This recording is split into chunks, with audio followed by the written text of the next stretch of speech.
Now, one of the funniest actors in the history of TV sitcoms was Don Knotts, who played Sheriff Deputy Barney Fife on The Andy Griffith Show.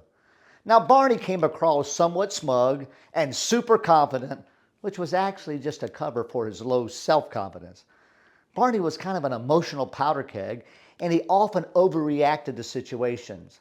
Now, he was always trying to impress others with his skills or his knowledge or even his singing ability, which all of these things, he was really severely limited. Now, if you ever get a chance, watch the episode of Barney and the Choir or the one of him trying to recite the preamble of the Constitution. They are hilarious. Now, one frequent source of his incompetence was with his .38 revolver gun, which he named Roscoe. Now, after having numerous negligent discharges, Sheriff Andy is going to restrict him from having a loaded gun except for one bullet that he could carry around in his pocket. But Barney still sometimes unnecessarily loaded his gun, ended up firing onto the floor or into the ceiling, and sometimes even into his gun holster. I guess Andy was just concerned that Barney could be trigger happy at the least provocation. Now, that's what trigger happy means. It's a person who's ready to fire a gun at the slightest provocation. But the dictionary also gives another definition of trigger happy, and that's someone who is trigger happy with their speech. Easy to be critical and point out the mistakes of others and their shortcomings very quickly and very aggressively. Now, time and time again, we see in our culture people who are trigger happy in their responses. They're trigger happy on Twitter. They're trigger happy on Facebook. They're trigger happy in their emails. Now, the consequences of being trigger happy can be somewhat severe.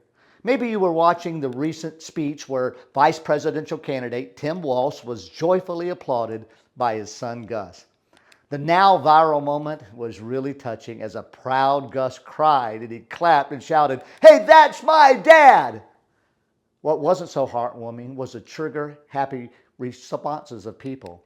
One commentator called Gus weird, while another radio show host and conservative talk host Amy Jacobson made fun of the 17-year-old response. Now, in the short time since then, it's become clear that people were making fun of a young man who had a nonverbal learning disorder and was ADHD. Never mind that he was also an underage child whose only crime is being the son of someone they disagreed with.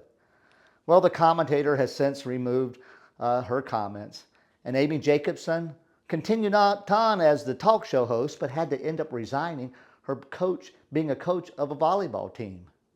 What's happening? It would seem that we, in our intense need to make ourselves known, have become trigger happy. It's just a failure to discipline our speech. I've never seen a time when Christians have been so trigger happy in the responses on various subject matters. I believe we make responses without really having even researched the topic. I believe we make responses with no emotional intelligence to the crowd in which we're speaking.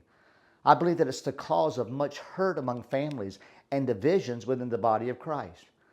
Trigger happy. We all struggle, but this ought not to be. Well, really, what can we do about it? Is there anything that can help us? Well, join me in my next video from one story at a time.